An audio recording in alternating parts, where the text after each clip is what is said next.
Lelo kwachitika zinthu zambiri ndithu kubweranso ndekuti mwenye uja amene anabedwa ku Crossroads Hotel wapezeka nkutheka ena nomwe igula kale ena mwina simunayitsatire koma tikuyibweretsa pano chifukwa chonena kuti takhala tikuyendana noma update ya nkhani imene jayi. Anyways, nkhani ikunena kuti mwenye uja wapezeka osati kuti apolisi athu amupeza komano yekha wabwerera ku nyumba ndikuona ngati amene anamugwirawo amupanga alilize ti amene anampanga kazaro kumpanga kidinapu apezeko zonero basi no amumasula kuti akhozano kumatani kumapita ku nyumba. Anyways, tiforokoze motere kunena kuti nkhani ya Sacranie ena akuti Sacranie mkulu amene amayang'anira Crossroads Hotel kuti anagwidwa ndi Achifwamba ena ake basi ndi ukamusunga kwina wake kumapempha kuti no banja lake lipereke ndalama zochuluka mabiliyoni imeneyo munayitsatira ndipo tinakupatsani. Komano kuti anali kuti nthawi yonseyi chifukwa ndi mwezi wa mtunthu watha malingana ndi mmene masiku amene anagwidwira aja panaitu pa 6 February pamene paja 2026 nthawi imene imene anagwidwa kusafika ndi kuti panopa lero pa 11 February 2026 mungathe kuona zonena kuti no mwezi wa mtunthu ndithu ndi masiku angapo. Anyways, anali kuti zimakhala motani nanga kuti no akuti wafika motani. Tipange motere apatu timvera ndi kuti no ripoti kuchokera kwa amene amayankhulira Malawi polisi kunoku ku Malawi yemwe dzina lake ndi Lairo Chintembo. Timve zimene akuyankhula pa nkhani imeneyi kenako ife titengera pamenepo. Zikomo kwambiri Sandra Branda mwaswera bwanji omvera nonse. Ife Malawi Police Service timafuna tidziwitse mtundu wa Malawi kuti bambo Samia Sacranie azaka 46 amene ndi mmodzi mwa akuluakulu oyang'anira hotelo ya Crossroads ku Lilongwe amene adabedwa ndi anthu osadziwika pa 6 February 2026 apezeka. Iwowa anayenda okha ndi mapazi awo dzulo pa 10 March 2026 kupita ku nyumba kwa bambo awo mkatikati mwa usiku.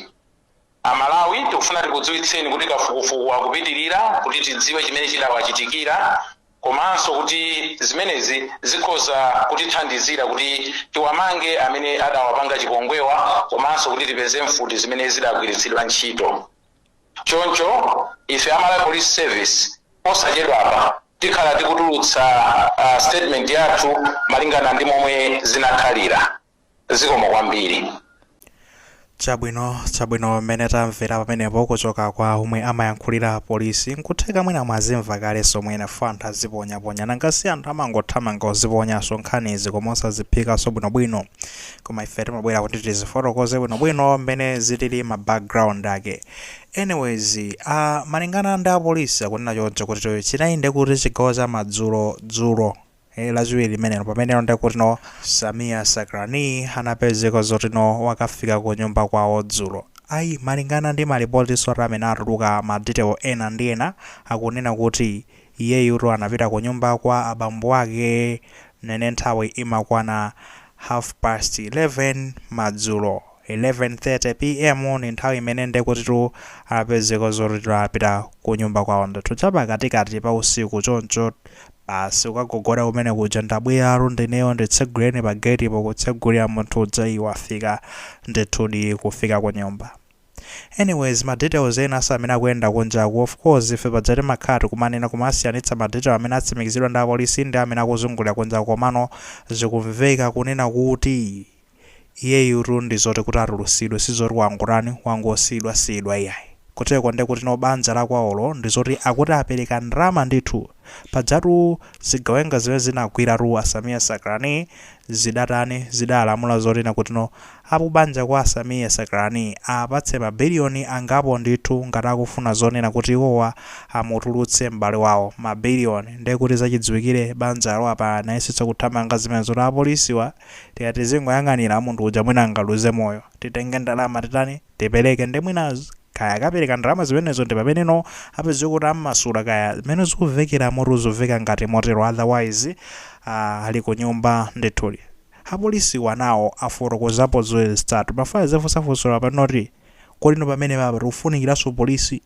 apolisi mufuna mupangeso chani apapa mufuna mupangeso chani fa ntchito mwayilephera kale nchaniso chimene mukufuna apapa mukamalo tupitiriza akafukufuku chinanso chimene mufuna ncha fa zionekera kunena kuti ntchito ndebwarani mwayilephera apa yeah guys tiyandizirira ndi chilungamo zikagwirika zagwirika zikalepheranso kugwirika ndi kuti zalephera kugwirika apolisi apapa ntchito ndionera alephera inde tikhozi kunota naikapo ma efforts awo ndipo amanena kuti takhale kuthamanga ife kuyesetsa kuti lomwe namakati kakati kusakasaka komano munthu sanampeze tuzerotengera nde kuti kayanda kubanja ngati alipira ndalama kapena apa anthu wachita kumusiya okhayi ndifeyo sizoti chidwe chathu chinayiponena kuti yekhayo nde kuti basi no angutani angopezeka zonena kuti no asiyidwe timafunanso anthu amene agwidwe fo panda kuwagwira amenewo akapanganso akagwiranso munthu wina pamene papa pakala victim wina wa number 2 faona ro abande yagwira rambo katamuka business yagwira nsewe ndi rumapezeko zo apolisi akuchepekera mphamvu sangathe kutigwira zingopirira yonse agwiraso wina zimene sizabwino ndi apolisi ababa mufuna zomwe chiteka fukufuku kuti mupangeponso chani I think ayankha bwino na alayero chentembo apolisi ababa alephera kugwira ntchito koma kunena kuti apa ndo ayeneso tingaisisibe kuti no anthu amene watagwire osati kungowagwira anthu okhawo kuti alandeso mifutiyo fane mifutiyo ndi imene kuapasa mphamvu amene kupanda mifutiyo sanakapanga zimenezo kufala anyamula mifutiyo ndi imene tiagwire nkwalanda mifutiyo yonso atsekeredwenso muzitokosiso mwayiona apiteso kundende pamene popo nde I think apapa pamene mwina zingayende bwino chifukwa chonena kuti mwina uyuyu Sacranie angathe kuthandizira kufotokoza kuti neruma lokumene nali ndikumbukirako zotere anthu oti mwina chimene ndingadziwe nchakuti mwina angathandizira kuti mpaka anthu amenewa agwidwe anthu onda akwenera agwidwe ndithu I think anthu ambiri tingagwirizana pamenepo kupanda kugwirizana inepo ndi kuti situlikonda dziko latuli anthu amene akwenera agwidwe fa kungozisiyira zimene zindipeta nenera moti zikamba zonena kuti no winanso wagwidwa ndithudi nde magayi tumazona ku Nigeria zimenezozo nde kuti anthu kumangogwira anthu basi ayi